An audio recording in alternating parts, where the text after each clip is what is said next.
မိခိုးငွေတွေနဲ့လူထူထပ်တဲ့နေရာကိုညီငွေးနေပြီလားဒါဆိုရင်လှပတဲ့တောင်တန်းတွေတဘာဝတောတောင်တွေပင်လယ်ပြင်တွေပေါ်များတဲ့အပြင်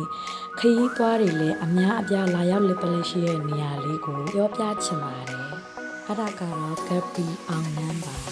မြန်မာအစားအစာနဲ့တခြားအစားအရသာရှိတဲ့စားသောက်ခွေရတွေကိုလည်းဈေးနှုန်းသက်သက်သာနဲ့သုံးဆောင်နိုင်ပါတယ်အဲ့ဒါတွေမကပဲကိုယ်တိုင်ချက်ပြုတ်စားသောက်မိဆိုလို့ရှိရင်လည်းမြန်မာနိုင်ငံဈေးနဲ့မကွာပါဘူးဒီမြို့လေးရဲ့အားသာချက်ကတော့ဘယ်နေရာသွားကားမချက်ပါဘူးကိုယ်ပိုင်ဆိုင်ကလေးနဲ့ဖြစ်ဖြစ်ငားရမ်းပြီးတော့ပဲဖြစ်ဖြစ်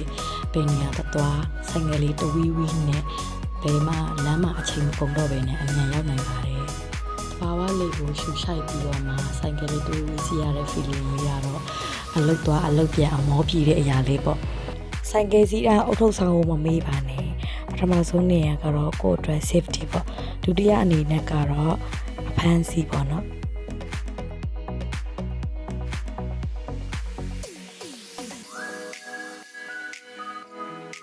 ပြီးတော့နေထိုင်စရိတ်တွေလည်းဈေးမကြီးပါဘူး၄ယောက်လောက်နေလို့ရတဲ့အိမ်လေးကိုမှ3500ဝန်းကျင်လေးနဲ့နေလို့ရပါတယ်နိုင်ငံခြားကနေမှလာပြီးလာလေကျတဲ့သူတွေအတွက်လည်းဟိုတယ်တဲဟိုကန်တွေဈေးမများပါဘူး300ဝန်းကျင်ကနေ900ကနေ1000စားစားရှိပါတယ်မြို့လေးဆိုပေမဲ့အထင်မသေးပါနဲ့ခင်မီအဆင့်မီပေါ့နော်ဘားတွေကလပ်တွေရှိပါတယ်ဒါလေးကတော့ထိုင်းဆောင်ခရန်ကြံတော့ရိုက်ထားတဲ့ဗီဒီယို International Flight တရိုက်ရှိတာမလို့စင်ကာပူ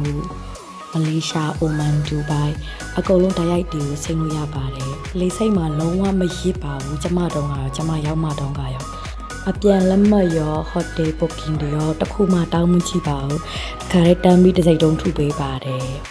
PP Eyeline Right Lay Eyeline တို့Phuket တို့နဲ့ဆိုလို့ရှိရင်အရန်နီးပါတယ်အဲဒါကြောင့်မလို့ကပီမှာဆင်းပြီးဆိုတာနဲ့နေရာအစုံရောက်ဖို့ကတော့လုံးဝသိချပါတယ်သိချင်တာလေးများရှိရင်လည်း comment မှာရေးခဲ့ပေးပါ